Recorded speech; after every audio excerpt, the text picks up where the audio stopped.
forever, consumers have been balancing trust with convenience. Right? If you don't want anybody to know anything about you, don't tell them. But if nobody knows anything about you, it's highly unlikely you're going to get what you need. So we all strike that balance. When you take out your credit card and use it somewhere, there is a notion that you want to have some convenience. When you want to have that convenience, I'm going to find out who you are. It's most likely that your credit card company knows more about you than most other people around you. Because you've pretty much left digital footprints all over the world. Whenever you travel, wherever you go, they have all that information. You have to trust those people that they're not going to abuse that information or misuse that information for it to be there. So in this entire mess of what's going on in the world, what's going to happen, I think, is it is going to fundamentally change the structure of industry. I saw very interestingly, we had this whole conversation around creative, we had this whole conversation around brands and how people are going to have conversations. If you think of the world of video, if you think of the last bastion of advertising, which is the world of television, right? Fundamentally, the only television that I want to watch, or I need to watch at that time, is live television. If there's a live sporting event happening, or there's something happening right now, that's the only reason for me to watch it at that moment in time. There is no reason for me to get in front of my television at 9 p.m. and watch a particular show just because you decided that's the time you want to broadcast it. There's lots of recording technology, there's lots of ways that I can watch it afterwards. So I believe the next big hit is going to happen to the television world, where we're going to watch programming on demand. I'm going to watch it when I want to, and you're going to watch it when you're going to want to. Now, what is going to make that possible? What is going to make that possible is the ubiquity of broadband and the fact there'll be a screen around us somewhere. Whether it's a mobile phone, whether it's a tablet, whether it's your iPad, whether it's your PC, you're going to watch it when you want to watch it. If you believe that gentleman's assertion around the fact that a lot of data is available about me because I've posted my real name in Facebook, I've posted my real name in Google, we know a lot about the user. Now, what do you do if you're in marketing? If you're sitting down trying to design a brand campaign, what do you do then? Your campaign is going to look something like this, right? Instead of having one ad where you're going to spend tens of millions of dollars and have a celebrity endorse it and show it to 10 million people because that's the old model, you're going to try and figure out, how do I take these 10 million people watching this piece of programming at different points in time, in different conditions, and how do I customize the message to them? So whilst we have one global internet, we're going to one big global audience, we're going to go to an audience of one. That audience of one is an audience where I could tell you exactly how to target them, I could tell you who they are, I could tell you a lot of things about them. Right? How are you, as a creative force, going to change those 10 million pieces of creative for those 10 million people? I don't know the answer. But I think what's going to happen is we're going to go to a very different model. My expectation or my prediction, is a dangerous thing to predict things because usually you're wrong. So at the risk of that, my prediction is that you guys are going to start creating different creatives for different circumstances, different environments for the same campaign. Now, I don't know how you're going to strike that balance. Maybe I need 16 different creatives, maybe I need 32, maybe I need some way of dynamically generating creatives depending on what date, what time, what location I'm watching it from, or who I am, whether I'm 16 years old, I'm 32 years old, or I'm 64 years old. You're going to have to decide, if you're trying to sell me a car, how you want to sell it to different people at different points in time. I think that's a huge challenge from a creative perspective. It changes the shape of the creative agency. Also, if you think about it from a different perspective, the media landscape is changing. It is no longer the traditional media landscape that you go and every newspaper is a newspaper, or every television channel is a television channel, need to understand GRPs, and need to understand the brands associated with it. Today, Facebook is a very different media from Google. It's a very different media from YouTube. It's a very different media from Twitter.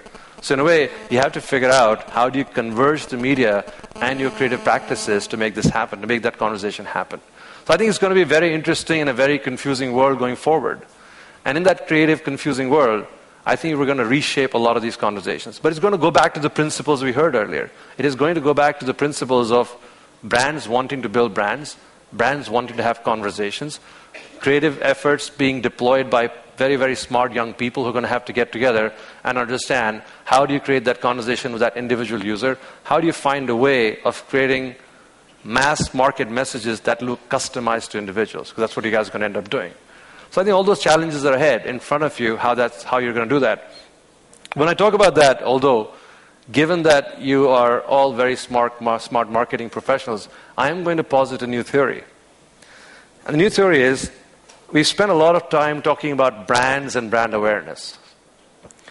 What is interesting, if you go back to the last 15 years and think about it, can you guys rattle off the brands that have been created in the last 15 years? Just yell them out. Google, iPhone, iPad, Facebook, Airtel, Idea, Vodafone, Nokia, Nano. Is that a brand yet? Okay. It's an aspiration. PayPal. All right. Maruti. 15 years?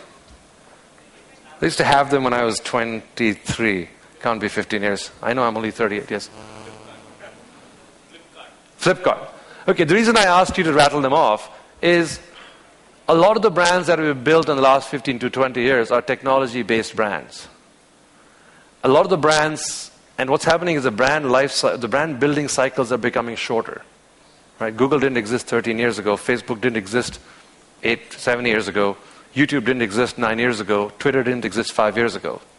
All these brands are known. They're global brands, by the way. They're known in every room of every marketing audience, every youth audience, every university. They know all these brands. How much money did these guys spend versus the Unilevers and the Procter & Gambles of the world? Or the Cokes of the world? How much money did they spend? A lot less, right? So what's changed? What's different? Why is it that these guys have been able to build powerful global brands on the back of technological platforms, whilst there are companies of their own right and might which have spent billions of dollars in the last many years and continue to do so in very large consumer markets to build big brands? Right? So my theory here is that we're going from a world of brand awareness to brand engagement. So stay with me here for a second, right? We talk about creating creative pieces, putting them on television, broadcasting, showing brand attributes, getting people to understand the brand, inspire them, get them to feel the brand. What's happening with these technological companies is their products are getting in the hands of hundreds of millions of people, right? And the product interaction is starting the brand conversation. The brand conversation is not starting with the messaging conversation. The brand conversation is starting with an interaction. So, at least in my industry, it is shifting from a brand conversation to a conversation that starts with the product. If I like your product, I will say good things about you. If I don't like your product, I'm not going to say good things about you. And by the way, I don't have to go to the supermarket. I don't have to go to a different country. I can experience your product on my computer. And the moment you start having that conversation, then it doesn't matter what somebody else tells you. It doesn't matter what ad you see about it. Your experience dictates your love for the brand, or your experience dictates how much you like the brand. And I say, wait, Nikesh, that's interesting, but that's only relevant to technological companies, because they are the ones who have the ability to have that conversation. It's not the rest of us. I'm going to say it's wrong. Right? The reason we created GRPs, the reason we created these metrics, the reason the life cycle of understanding whether your campaign had an impact is 6 months is because you have to go survey before, you have to go do the ad, you have to go back and you have to survey at the end, and you have to pray that you've got the right answer. You don't have to do that on the internet, right? We have 2 billion searches a day. Every day, we change 1% of our pages with a new product. And the feedback of that 1% compared to the group of 99% tells us whether they're going to like it or not. So we do 160 such experiments in a day. So I'm changing my product 160 times a day to see which ones my consumers love. And depending on the one which gets the most love, that gets distributed to the other 99%. Now, which other industry can manage to do that? You can't. You can't have 160 bars of soap lying around every day in the supermarket aisle and figure out which ones people bought, which ones they don't like. So there is a different problem, right? But my theory is that there is a notion of brand awareness, and we're shifting to brand engagement, or the product starting the conversation. That is true in the internet space. If you take that conversation and see how does that impact, or how does that work with traditional industries, what's very interesting is if you take the current youth user group, which is pretty much everybody outside this room, right? So we're all the wrong people to be having this conversation. It's a good thing. All the young people are going out and using products we're all talking about. This is how it works. So if you take the youth of today, their measurement of the website of Procter & Gamble or Vodafone or Nokia or GE Their benchmark is not the industrial peer group. Their benchmark is the most progressive internet company. Because when I have a brand experience with a brand, I don't, in my mind, as a user, make that distinction. Oh my God, this is a university, their website can be crappy, and this is a technology company, their website can be good, and this is an FMCG company, therefore their website must be like other FMCG companies, and oh my God, here's a financial services company, they must have their own problems, it must look different. My benchmark is Google, my benchmark is Facebook, my benchmark is Twitter, my benchmark is YouTube. So what happens is, those brand conversations are far superior with the consumer than the brand conversations of many other industrial companies, because they're busy selling their goods and services in the traditional marketplace, which is a perfectly right thing to do. But if I went and told you, I need you to interact with 2 billion customers who are all connected to the web, your cost of distribution is 0, your cost of interaction is 0, I need you to interact with them and start a brand conversation now. What would you do? Would you design a television creative? Or would you find a new way of interacting with this audience? And those conversations are not restricted to any one nation, right? It's not like the conversation the consumer in India is different from the conversation of the consumer in Japan, or it's different from the conversation of the consumer in China. So part of the conversation that, or as I started off by saying, this is a debate of the future, not a debate of the present. Today we can grapple with the problems we have today, whether we're inspiring young people and getting their creative work in front of our clients or not, whether we are inspiring people in different parts of the world, which are all good conversations to have because they are today's problems. This conversation is going to change, because one of the tendencies we have as human beings or humankind is we end up overestimating the short term and underestimating the long term. That's what we do. So if I asked you today, do you guys believe that PCs are going to be extinct? How many of you believe that? How many of you believe that it's going to be done in the next 1 year? But you all believe it's going to happen sometime in the next 10 years, right? Now, if I had told you that the cameras with reels in them are going to get extinct, would you have believed that 5 years ago? Now, of course, everybody believes it's gone, right? How many of you still have those cameras for nostalgic reasons? Have you ever used it in a while? Use your phone probably, right? Phone's got a better camera, right? But if I told you that 10 years ago, it's unlikely you were going to believe me. If I told you that hunchback televisions are going to go away, do you guys know what hunchback televisions are? You actually have some in this country.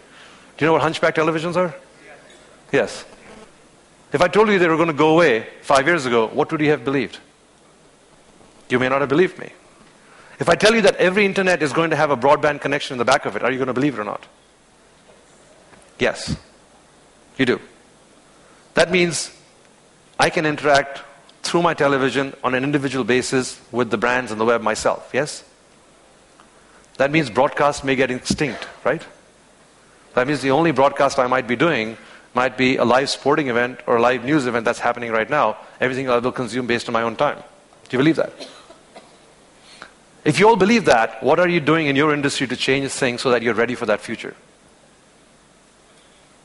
I don't know the answer. I'm hoping that you guys are getting together for these 2.5 days and you're going to figure out the answer, because that's coming. I can tell you that from a technological perspective, and Bhaskar and Madhukar asked me to be controversial and disruptive, so I'm just following orders like every good Indian, right? But that's what the future holds for us. That is where the conversation is going to be. If I step away from that, and many of you asked me questions around Google, whether it was Menardo in China and Motorola, whether it was search become extinct, and then what's the next big thing, and what about mobile, etc. A lot of these distinctions we talk about are going to vanish. All of these things, so we are the unfortunate transition generation. Have you guys seen this movie, Midnight in Paris? Have you seen this movie? What is the fundamental premise of the movie? Sorry? There is always a golden era which is not today, right? Everybody wants to transport themselves into a different era, which is a different era which is not today, right? So we all have these visions of a different era when things are going to be different. We're not taking hold of what the realities of today are. Right?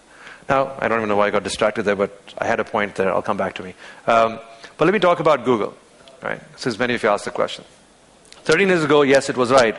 Well, I was talking about distinctions, the distinctions between stuff. So, if you look at the notion of distinctions, our notion of, there was television, there were color televisions. Do you guys remember color televisions? Now, if you go to ask somebody, I'd like to buy a color television, they look at you funny, say, what's wrong with you? Every television has color in it, right? Or if you go and say, I'd like to buy a digital camera, like some kid's going to ask you, is there any other kind? Or go to and tell your 14-year-old that, can you give me the phone? Unlikely they're going to go home and get you the fixed line phone, which probably doesn't exist in many homes in the West. They all think about mobile phones. So if you transport yourself 10 years out and look back and think what is going to go away, those distinctions are going to go away. Somebody asked me the question about, what do you think about mobile advertising? I heard somebody say on stage, we have digital advertising people. All those distinctions are going to go away. There's going to be no online, offline. There's going to be one line. Make up your mind, right? There's going to be no online, offline. There's going to be no digital and traditional. What is traditional yesterday? Digital is going to become traditional. We're going to have to find something else. Maybe holographic virtual images. Maybe the future digital version. So a lot of stuff is going to change. And somebody asked a question, Google did search, what are you going to do? The only thing I can tell you is that change is constant. Change is going to always happen. That's what we believe in. We started off as a search company. For us, Google Plus is not about competing with a social network. For us, Google Plus is the new incarnation of the web. Right? Everything is going to be social. Every signal is going to be social. So very soon, when you search for something, there's high probability you want to search for something that your friends are searching for. Very soon, when you're using some product, when you're watching a video on YouTube, you want to know what your friends are watching. That's not Facebook for us. That is the whole existence and the fundamental premise of the web. Many of you said Google Plus started with a bang. Well, Google Plus started 3 months ago. We announced we have 40 million users.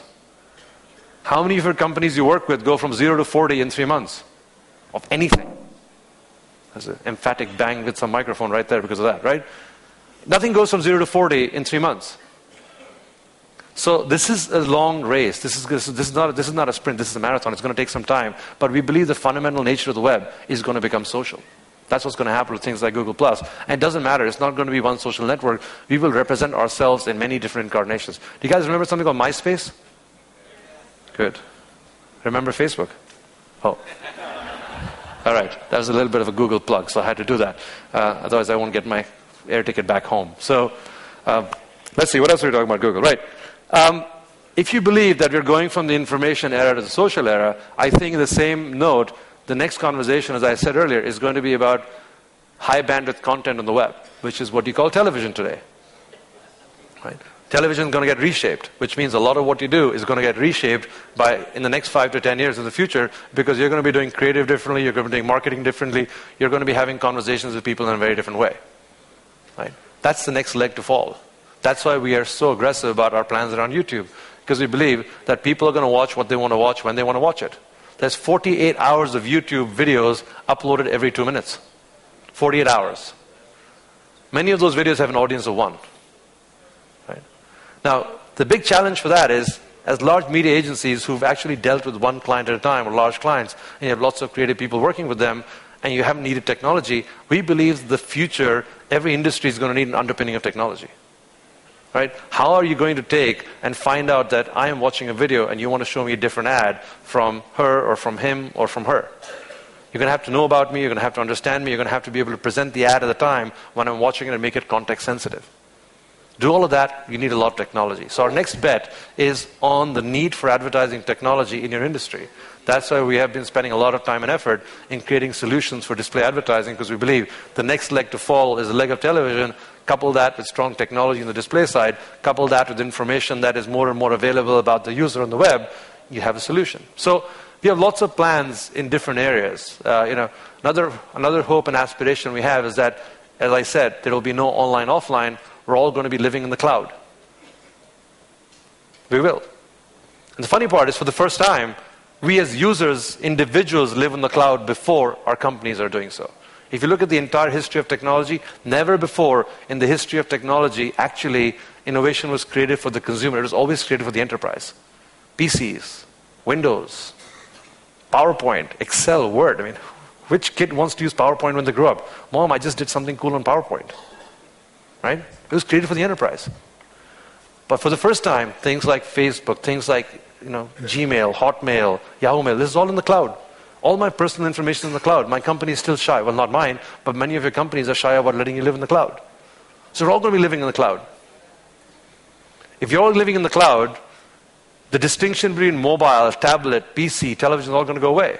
You'll have multiple screens. You will choose the screen. You will interact with your information in the cloud when and where you want to. So we have bets around that, whether it's Android, Chrome, Google Apps, and a whole bunch of stuff. So as I often do, I end up getting distracted in many different tangents. But the point of this whole thing was, and I know I'm not answering the question on China and Motorola, and I'll go talk to Minato separately about China and Motorola. But my point is, we're in a very, very lucky situation.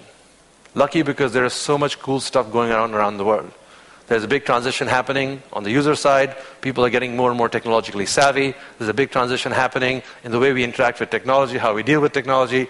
There's a big change happening in almost every industry out there, whether it's the music industry, the newspaper industry, or the television industry. And in those transitions, those are times of great opportunity because it changes industry structures. There's a shift in power. The good guys always win. And I'm hoping, since I'm talking to a room full of really, really good guys, I hope you guys will seize this opportunity and make that transition from living in a digital and a non-digital world, from living in an offline and online world to one simple world where we can all go and seize the opportunity. With that, thank you very much for listening, and have a great rest of the conference.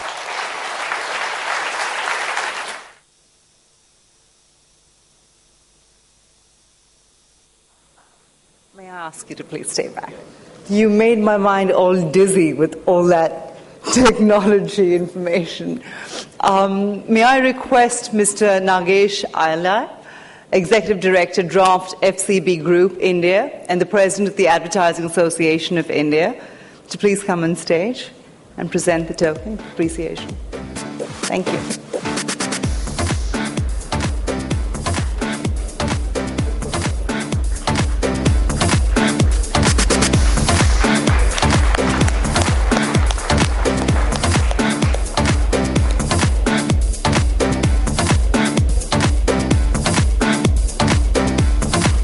Thank you. That was great.